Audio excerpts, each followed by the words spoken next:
What's up, YouTube? Capital G here. Got my boy Zyro Volnuts, and he is showing off Infernity Zefra. Now, I'm not gonna lie, I had heard a little bit of rumblings about this deck, but I had absolutely no idea that this deck was this damn real. Some of the plays that this deck can do turn one are absolutely fucking mind-blowing, and you're probably looking at this opening hand and thinking, what the hell is going on? Infernity Beetle, what is this, 2011? No, nobody played this damn card. It's been a long time since you've seen this card in a deck. In fact, it's probably been a long time since you've seen Infernities. If I'm not mistaken, Infernities, the last time they were really meta was like 2014. They won Worlds, and then Konami was just like, all right, let's get this shit out of the meta. They ended up hitting Barrier, they ended up hitting Archfiend. They basically wanted to make the deck as unplayable as possible, but through this deck, through the combination of the Zefra cards plus the Infernity cards, you get a really explosive deck. And one of the stupid reasons why this deck is so good is because if you summon Stardust Charge Warrior while you have Oracle or Zefra on the field, you actually get to stack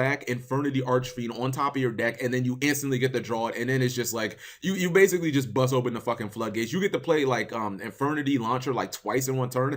It's pretty fucking stupid. And for those of you who are looking at this Soul Charge and you're thinking, oh, Cap, back at it again with them Soul Charge replays, Soul Charge is not going to even be played in this duel. But like, well, you know what, I'm not even gonna spoil. Let's just go ahead and roll it.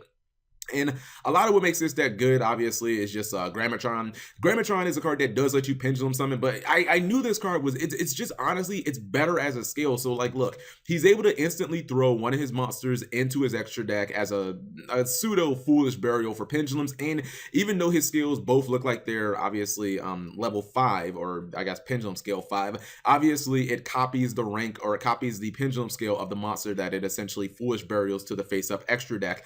And you see right here, he already starts pretty good with a pendulum summon of 3 monsters, including the Beetle. Since he has unloaded his hand, obviously he'll be able to activate Beetle's effect, and out comes 2 more Beetles. And this is pretty much where the synchro plays start. Now, this is the play that I was talking about, guys. This is the play that gets pretty much the deck going. It's when you activate Stardust Charge Warrior off of, obviously, its synchro summon, and then you activate Oracle of Zefra. So basically, Zefra is Chainlink 2, and then Stardust Charge Warrior becomes Chainlink 1. And what happens is you resolve Oracle of Zefra first. You get to put a monster on top of your deck, and then you get to draw it. And I mean, obviously you know what monster you're going to put on top of your deck. You basically just want to stack Archfiend on top of your deck, and since you draw it and have no hand, you basically special summon it. You get your launcher. He's going to go for Cold Dragon. The Beetle and the Archfiend are both going to come back, which means he's going to be able to search a barrier for free. He goes into Nirvana High Paladin, and this is the really stupid part. You just get Launcher right back to your hand, and that's like, okay, already we're on some really stupid territory because you get to play Launcher twice in one turn.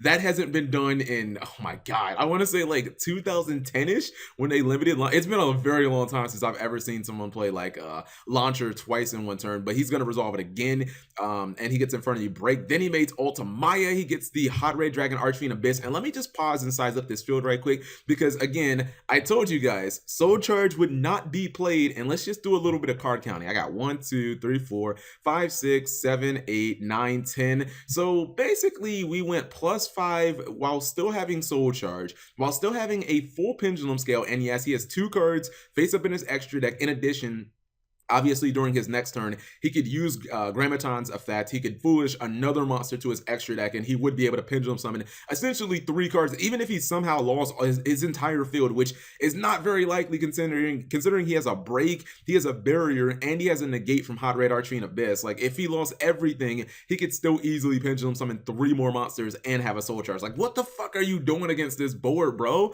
Like, seriously. Now, I mean, this guy has a great hand too. He had Brilliant Fusion, Lone Fire Blossom.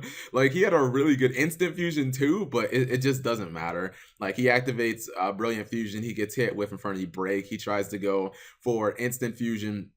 He tries to do all his plays. They're just met with Barrier. They're met with Hot Red Dragon Archfiend Abyss. And at that point, he's just like, all right, fuck this. I'm out of here, bro. I'm out of here. Because he knows that if he draws another spell and trap, he could just set it. He can go Ultimate. He could probably bring out like a Crystal Wing if he wanted. And this is looking hella fun, man. Now, again, this deck actually won't be TCG legal for anybody who's like, yo, I want to mess around with that deck, Cap. It's not actually legal until Maximum Crisis, because you need obviously Grammaton for Zefra to really be at their full potential. But I don't know, I thought this replay was super cool. I saw Yu-Gi-Oh! Shark post a video I believe like a week or so ago on this deck, and I was just like, I'm gonna check that out a little later. I'm gonna see what this deck's about. But holy shit, I did not know this deck pops off like this. So if you guys enjoyed the replay, please give the video a big thumbs up. Thank you guys for watching. As always, if you're interested in seeing the deck profile, just let me know in the description so I'm not wasting my time, or not in the description, I'm done. Let me know in the comment section let me know in the comment section that you guys are interested in seeing the deck profile, and I'll probably post it within like a couple of days or so. Anyways, thank you guys for watching. As always, subscribe if you have not already.